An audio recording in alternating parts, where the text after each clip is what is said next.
বাংলাদেশি পাসপোর্টে ইসরায়েল ব্যতীত শর্ত পুনর্বহাল। বাংলাদেশের পাসপোর্টে বহুল আলোচিত অ্যাকসেপ্ট ইসরায়েল ব্যতীত শব্দযুগল পুনরায় সংযুক্ত করা হয়েছে। রোববার 13 এপ্রিল স্বরাষ্ট্র মন্ত্রণালয়ের সুরক্ষা বিভাগ থেকে জারি করা এক প্রজ্ঞাপনের মাধ্যমে এই সিদ্ধান্তের কথা জানানো হয়। এ প্রসঙ্গে বিভাগের উপসচিব নীলিমা আফরোজ জানান, পাসপোর্টে নতুন করে ইসরায়েল বাদে শব্দটি অন্তর্ভুক্ত করা হয়েছে।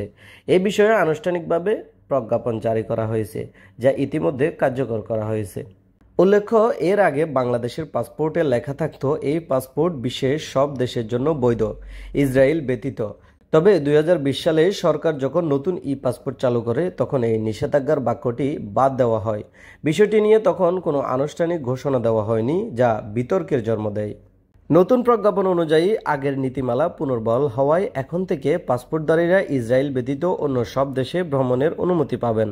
নতুন প্রজ্ঞাপন অনুযায়ী আগের নীতি পুনর্বহাল হওয়ায় এখন থেকে পাসপোর্টধারীরা ইসরায়েল ব্যতীত অন্য সব দেশে ভ্রমণের অনুমতি পাবেন বলে উল্লেখ করা হয়েছে। বিশ্লেষকদের মতে এই সিদ্ধান্ত বাংলাদেশের ঐতিহ্যগত পররাষ্ট্র নীতির ধারাবাহিকতা বজায় রাখার ইঙ্গিত দেয়, বিশেষ করে ইসরায়েলের সঙ্গে কূটনৈতিক সম্পর্ক না থাকা এবং ফিলিস্তিন ইস্যুতে বাংলাদেশের অবস্থানকে জোরদার করতেই এই পদক্ষেপ নেওয়া হয়েছে। তৌহিদুল ইসলাম সোহাগ, আরব বাংলা নিউজ, সংযুক্ত আরব আমিরাত।